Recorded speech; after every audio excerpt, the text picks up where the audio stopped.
I think I picked a winner of the national title that is not going to win the national title. I think I had a team eliminated in the quarterfinals that may go on to win the national title. So just listen to me. 3, 2, 1. It never happened. All right, welcome to the show.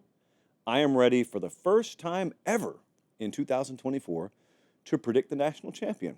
Never done it before, okay? That's the deal you and I just made. It never happened on Sunday. So here's the situation.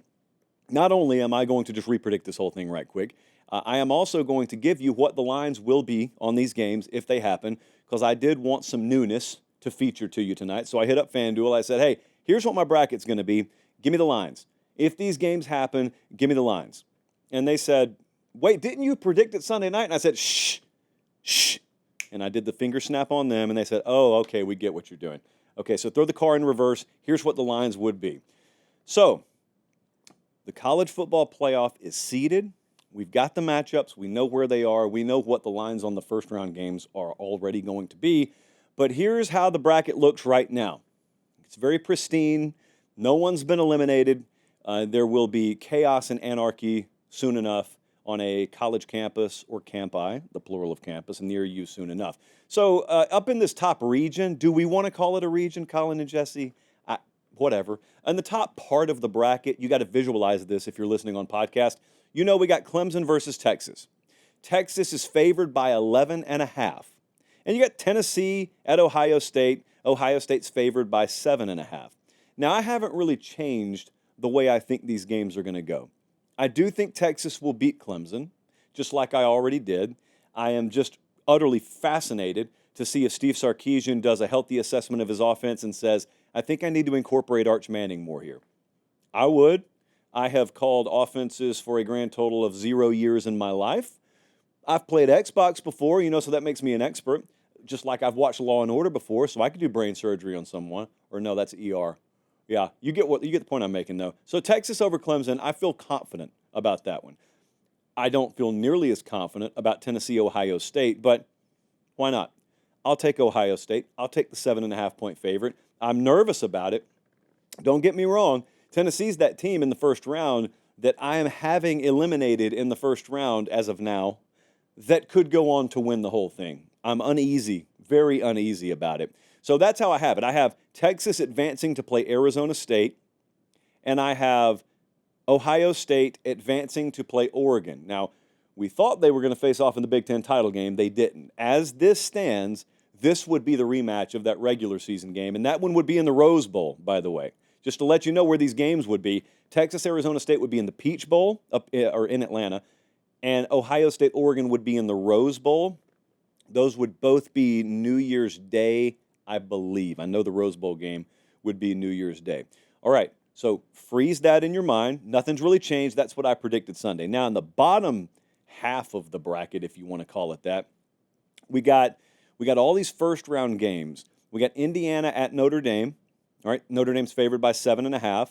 That's the Friday night game, so that'll be the first playoff game. Then we've got SMU at Penn State. That game happens the first game on Saturday, so that's a noon Eastern time kickoff. Graduation week. I've seen those hotel rates in State College. Brutal. So we know Penn State's favored by 8.5 against SMU.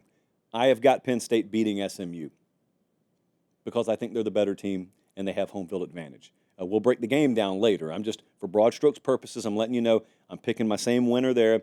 I'm still picking Notre Dame to beat Indiana. Notre Dame is a 7.5-point favorite. That's another one that makes me very nervous because the last thing that I want to see here is me pick against Indiana and then Indiana wins, because Indiana strikes me as a program that's going to let you know about it if you pick against them and then they prove you wrong, which I would as well. I would. I mean, Pate State never loses, but I would as well. So let's take Penn State going on to face Boise. That would be in the Fiesta Bowl. And then let's take Georgia versus Notre Dame, 8:45 p.m. Eastern Time, New Year's night in New Orleans, Louisiana. In the Sugar Bowl, obviously. That one would be, I have some hypothetical spreads here for you. That one would be, do you want to guess, by the way? I've got them in my hand right now. Do you want to guess, according to FanDuel? Now, let's just assume with Georgia that it's Gunnar Stockton playing quarterback. Georgia favored by 1.5. I've seen some contradictory lines out there. I'm telling you, and you can tell because I just thumped the paper, FanDuel hit us up within the last hour, right, Jesse? So these are fresh off the presses. Georgia minus 1.5. If Penn State plays Boise in the second round, Penn State minus 11.5. In fact, I'm going to give you all these right now. Texas, if they face Arizona State in the second round, Texas minus 14.5. Oregon, if they face Ohio State in the second round, Oregon favored by 1.5. Do you notice on this screen something that looks kind of incongruent? Do you notice that there are two lines that are really sharp, really tight? And then do you notice there are two lines that are double-digit spreads? And the teams that weren't playing the week before are the ones that are double-digit underdogs. Friends, that's what happens when you have a very jacked-up auto bid system or auto buy system. But we're not here to litigate that tonight. What I am telling you is, as these games go, I will take Texas to beat Arizona State in the Peach Bowl in Atlanta. This would be Texas's second game in that building in a month, by the way, for whatever that's worth. I will take Ohio State, Oregon. I am switching my feel on that game. I'm switching my feel to Oregon.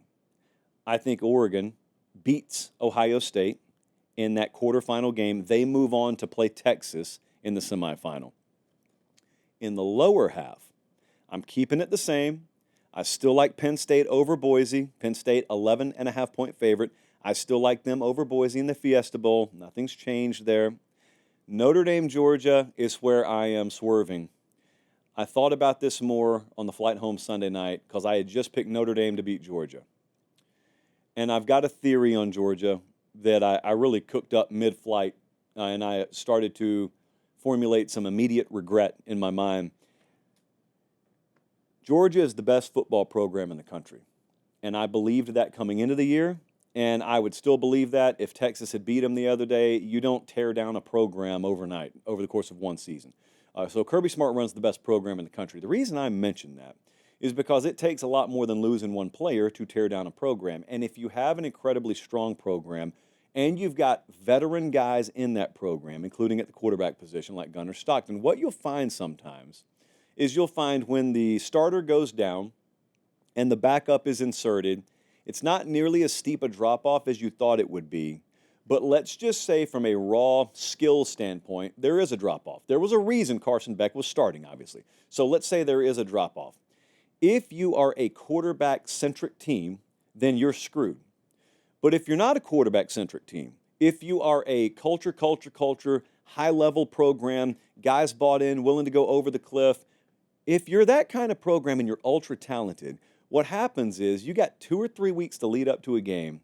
There's this galvanization that is really, really bubbled over the surface when your backup that got inserted when you were trailing Texas comes from behind, and you as a team come from behind and beat Texas to win the SEC championship. So you're sky high emotionally. You got all the confidence in the world, but you also have an understanding in that locker room that quarterback's not going to be the guy we asked to go win this thing for us. We just got through multiple years of this with Stetson Bennett at Georgia, by the way. How many titles did they win? I think they won 2 national titles. That's all they did with him. They're used to this, is what I'm saying.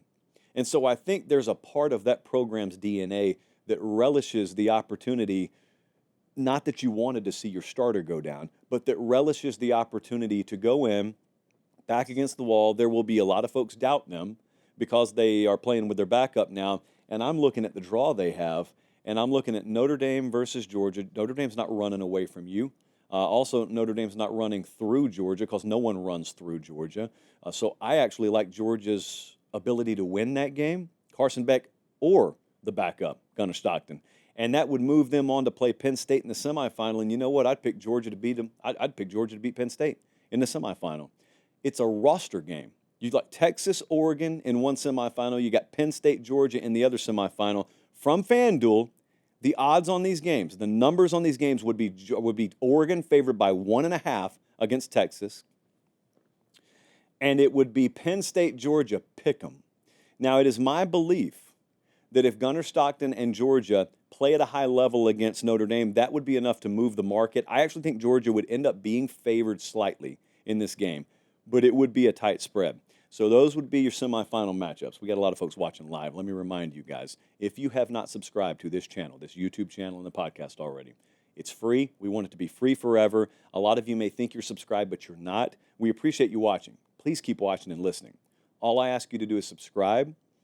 That is how we're able to do shows like this without all the immense bells and whistles of sitting in a major television studio and needing all that overhead and distribution. So just subscribe to the podcast and the YouTube channel. It's free. It doesn't sign you up for anything. It just helps us. How will these semifinals go? You know that I've been high on Texas all year. The model was high on Texas last year. I'm high on Texas this year. I think that there's a little shift offensively in philosophy in the playoffs. If I'm right about that, I think if Texas would have done that Saturday, they may have beaten Georgia in the SEC title game, but they didn't. If they do it in the playoff, I think they're going to play for a national title. So I will take Texas over Oregon in this semifinal, and I will take Georgia over Penn State in the other semifinal. And guess what that leads us to, ladies and gentlemen? What it leads us to is a 3-match for the national championship. It leads us to Texas versus Georgia. 80% of the country is irate, but they can't argue with it because it is what the playoff bracket spat out at us. And we would have Texas trying to take a third bite out of the apple, but there is no bite out of the apple because they tried twice and they fell off the ladder. This time, theoretically, they would be facing Georgia's backup. I don't really care because Texas led Georgia at the half Saturday, and that backup came in from behind. I cannot emphasize this enough. It's not like Georgia was holding on to a lead. They had to take the lead with Gunnar Stockton in, and they did it. And there was a car crash inside the 10-yard line near the end of that game, and he gets folded like a pretzel, but he holds onto the ball. They win anyway. I think Georgia is going to end up winning the national championship this year. And I did not say that Sunday night. And for that, I take full responsibility. But let me tell you something. I've sat here and picked Texas to beat these guys twice this year, and Texas has gone 0 for 2. And I will not allow myself to be wrong on this matchup a third time. If I'm wrong, it's going to be because Sark and Texas proved me wrong by winning. It will not be because Kirby Smart proves me wrong by winning a third time. Can't let it happen. Can't do it. There's too much on the line. And by too much on the line, I just mean the sterling reputation of this program. So I am taking Georgia. Texas would be a 2.5-point favorite in that game, according to FanDuel. Don't care. I'm taking Georgia to win the game. I'm taking Georgia to win the national championship. So that is my actual up-to-the-minute. It's 7:16 p.m. on Tuesday night, December 10th. That is my up-to-the-minute college football playoff bracket. I think there is something special now that Georgia got into this thing. I think there's something very special, and I want to emphasize again, I do not think that you are happy that your starter goes down, but there is a part of you that knows you're all you got, you're all you need. Like that's exactly how Georgia's program should feel. We're all we got, we're all we need. Starters down? Okay, if you really believe in next man up, it doesn't matter. It does, but it doesn't. Because you put Gunnar Stockton in, and like Michael Williams or Malachi Starks, these are defensive players. They look at it and say, we'll get it done. We'll get it done. I mean, we're Georgia. Last 2 times we played Texas, we put like 30 sacks and 75 tackles for loss on the board. We'll get it done. Don't lose the game for us, and we'll get it done. And if we got to go through Notre Dame and Penn State in the meantime, we out-roster those guys without our starting quarterback. That's how you should feel. That's how, you look at Notre Dame and you look at Penn State and you think that one of them's going through us. We're Georgia. That's how they should feel. It's a competitive arrogance that has been earned around there. I've picked against them twice this year. Actually, I've picked against them 4 times this year. I mean, we kind of got the Bama and Ole Miss games. We'll forget about that, though. The Texas matchups, those Bama and Ole Miss aren't in this thing. Texas is. So I'm going to take Georgia to win it all.